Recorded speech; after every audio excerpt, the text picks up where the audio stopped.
ओम श्री गणेशाय नमः। ओम नमः शिवाय।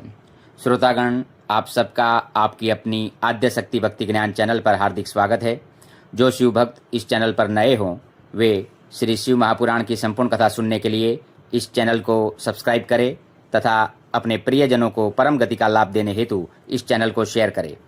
आइए सुनते हैं श्री शिव महापुराण द्वितीय सतीखंड का 40वां अध्याय, ब्रह्मा जी की खिन्नता। नारद जी बोले, हे महाभाग, अब आप मुझे वह चरित्र सुनाइए जबकि महावीर वीरभद्र दक्ष का यज्ञ विध्वंस कर कैलाश को गए तब क्या हुआ। ब्रह्मा जी बोले, जब रुद्र की सेना से घायल देवताओं ने मुझसे जाकर दक्ष यज्ञ विध्वंस का समाचार कहकर दक्ष का मारा जाना आदि समाचार दिया तो उससे मुझे बड़ा क्रोध हुआ और मैं सोचने लगा कि अब देवताओं को सुखी बनाने के लिए क्या करूं और दक्ष भी जीवित हो जाए तथा उसका यज्ञ भी पूर्ण होवे। तब विष्णु जी का स्मरण करते ही जो मुझे ज्ञान हुआ तो मैं उनके पास वैकुंठ लोक जा पहुंचा और विष्णु जी की जब स्तुति की तो उन्होंने मुझसे कहा कि यदि तेजस्वी अपराध भी करे तो उसे क्षमा करने में ही बड़ों की शोभा है। दक्ष ने अपराध किया जो अपने यज्ञ में शिव जी को भाग नहीं दिया, जिसके लिए हम सभी देवता शिव जी के अपराधी हैं।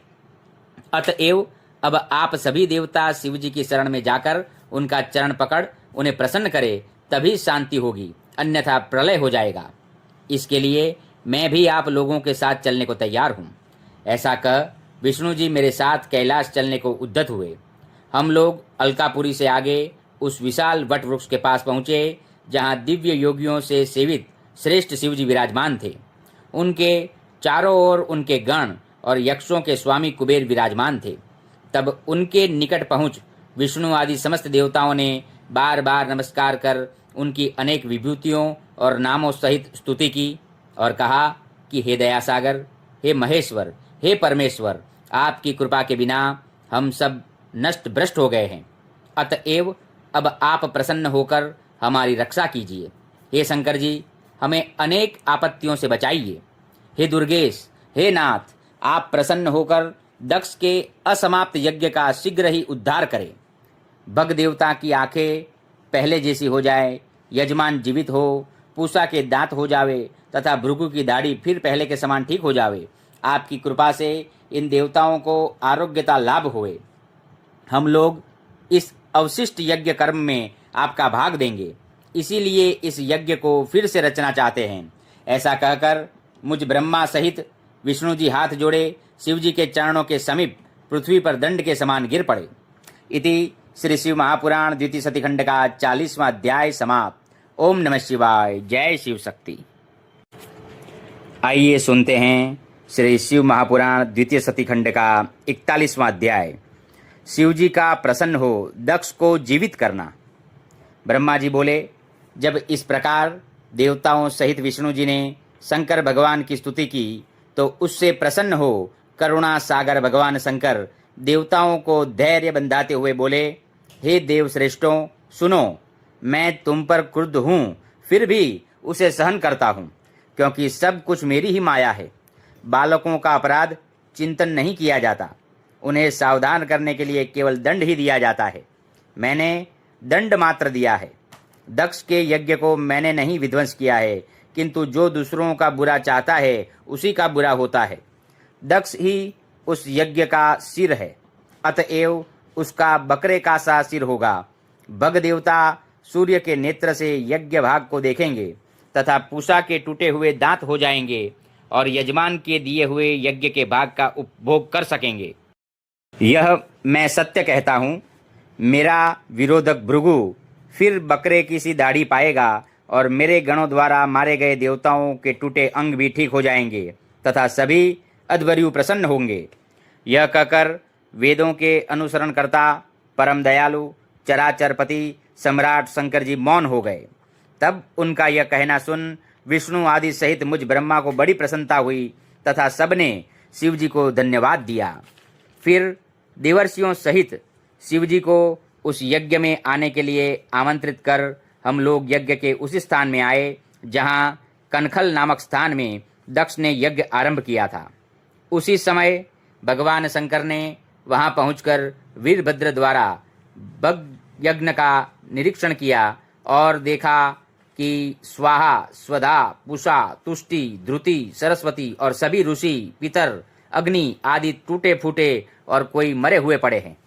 यज्ञ की यह दशा देखकर वीरभद्र को बुला भगवान शंकर ने हंसकर उससे यह कहा कि हे महाबाहो वीरभद्र, यह तुमने क्या किया? हे दात, तुमने ऋषियों को इतना कठिन दंड इतने शीघ्र दे डाला। अच्छा, तो अब तुम शीघ्र दक्ष का वह मृतक शरीर लाओ जिसने इस यज्ञ को आरंभ किया था। यह यज्ञ तो अच्छा था, परंतु इसका फल विपरीत हुआ। शिव जी के इतना कहते ही वीरभद्र ने दक्ष का सिर रहित शरीर लाकर शीघ्र ही उनके सामने रख दिया। तब उसे सिर रहित देख शिव जी ने वीरभद्र से कहा कि इसका सिर कहाँ है? वीरभद्र ने कहा, उसे तो मैंने पहले ही अग्नि में हवन कर दिया है। शिव जी ने देवताओं से कहा, देखो, मैंने जो पहले कहा था वही हुआ। फिर भगवान शंकर ने यज्ञोचित पशु अर्थात बकरे का सिर लेकर प्रजापति दक्ष के सिर पर जोड़ दिया और ज्यों ही कृपा दृष्टि से देखा वह जीवित होकर उठ बैठा। उसने उठते ही प्रसन्न चित्त हो शंकर भगवान का दर्शन किया। उसका कलुषित हृदय निर्मल हो गया। फिर ज्यों ही उसने चाहा कि भगवान शंकर की विविध प्रकार से स्तुति करे, उसी समय उसे पुत्री सती का वियोग स्मरण हो आया और मारे दुख के उसका कंठ अवरुद्ध हो गया, जिससे वह उस समय स्तुति न कर सका। परंतु कुछ ही देर बाद उसका शोक ज्यों ही दूर हुआ, वह लोक कल्याणकारक भगवान शिव की विनम्र भाव से स्तुति करने लगा। उसकी स्तुति सुन भगवान शंकर प्रसन्न हो गए और पुनः विष्णु और मुझ ब्रह्मा ने भी इंद्रादि देवताओं और लोकपालों सहित सब सावधान चित्त से कमलमुख शंकर जी की स्तुति की। इति श्री शिव महापुराण द्वितीय सतीखंड का 41वां अध्याय समाप्त। ओम नमः शिवाय। जय शिव शक्ति। आइए सुनते हैं श्री शिव महापुराण द्वितीय सतीखंड का 42वां अध्याय, सती खंड का श्रुति फल आदि। ब्रह्मा जी बोले, इन स्तुतियों को सुनकर शंकर जी प्रसन्न हो गए और उन्होंने सबकी ओर कृपापूर्ण दृष्टि से देखकर दक्ष से कहा, हे प्रजापति दक्ष, सुनो, यद्यपि मैं स्वतंत्र ईश्वर हूँ तथापि भक्तों के वश में हूँ। चारों भक्तों में ज्ञानी सबसे श्रेष्ठ है। ज्ञानी मेरा ही स्वरूप है और उससे अधिक प्रिय मुझे कोई नहीं है। वह कर्मपरायण मनुष्य मूर्ख है, जो वेद, यज्ञ, दान और तप आदि से मुझे जानना चाहता है। इसी प्रकार तू केवल कर्म के द्वारा ही संसार सागर से तरना चाहता था। तेरा यह कर्म मुझे अच्छा न लगा और मैंने तेरे यज्ञ का विध्वंस करा दिया। हे दक्ष, अब तू मुझे परमेश्वर मानकर बुद्धिपूर्वक ज्ञानपरायण हो, सावधानी से कर्म कर। तुम यह जानो कि मैं शंकर ही संपूर्ण जगत का दृष्टा हूँ। मैं ही जगत की उत्पत्ति, स्थिति और संहार करता हूँ और क्रिया के अनुसार विभिन्न नामों को धारण करता हूँ। विष्णु भक्त का अर्थ यह नहीं है कि वह मेरी निंदा करे। मेरा भी भक्त विष्णु की निंदा नहीं कर सकता। यदि ऐसा करेगा तो हम दोनों के श्राप से उसे तत्व की प्राप्ति नहीं हो सकती। इस प्रकार शंकर जी के सुखकारक वचनों से वहां स्थित देवता, मुनि सभी प्रसन्न हो गए। दक्ष बड़े प्रेम से शिव जी की भक्ति करने लगा। समस्त देवता कुटुंब सहित शंकर भगवान को परमेश्वर मानने लगे। जिसने जैसी स्तुति की थी, शंकर भगवान ने उन्हें वैसा ही वर दिया। दक्ष प्रसन्न हो शीघ्र ही शिव जी का नाम जपने लगा। शिव जी की कृपा से उसने अपना यज्ञ पूर्ण किया। सब देवताओं को यथा योग्य भाग मिला। शिव जी को भी उनका भाग दिया गया। ब्राह्मणों को भी बहुत सा दान दिया गया। दक्ष ने विधि पूर्वक ऋत्विजों द्वारा यज्ञ के बड़े कार्य को समाप्त कराया। पर ब्रह्म शंकर जी की कृपा से यज्ञ पूर्ण हुआ। सब देवता और ऋषि आदि भगवान शंकर का यश गाते हुए अपने धाम को गए। मैं और विष्णु भी मंगलदायक उनके सब नामों का उच्चारण करते हुए अपने लोक को चले गए। दक्ष ने सत्पुरुषों की गति पा शंकर जी का बड़ा सत्कार किया। फिर वे भी अपने गणों को साथ ले कैलाश पर्वत की ओर प्रस्थान किए। कैलाश पहुंच शिव जी ने अपनी प्रिया पार्वती का स्मरण करते हुए उनकी संपूर्ण कथा अपने गणों से कह सुनाई।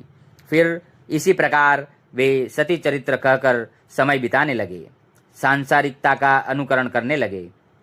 यद्यपि वे शंकर भगवान एक है, उनमें कोई विकार नहीं, तथापि उन्होंने संसार को अपनी लौकिकता दिखाई। इस चरित्र को पढ़ने सुनने वाला ज्ञानी हो उत्तम सुख और दिव्य गति को प्राप्त होता है। इस प्रकार दक्ष पुत्री सती देवी अपना शरीर त्याग कर हिमालय की पत्नी मैना के गर्भ से उत्पन्न हुई और महातप कर शिव जी को प्राप्त किया। यह सती चरित्र अद्भुत भक्ति मुक्तिदायक और समस्त कामनाओं को देने वाला है। यह पाप रहित कथा परम पवित्र, स्वर्ग, यश, आयु, पुत्र और पौत्रादिकों को फल देने वाली है। जो इसे भक्तिपूर्वक सुनता और दूसरों को सुनाता है उसके सब मनोरथ पूर्ण होते हैं और उसे परम गति मोक्ष की प्राप्ति होती है। इति श्री शिव महापुराण द्वितीय सती खंड का 42वां अध्याय समाप्त। ओम नमः शिवाय। जय शिव शक्ति।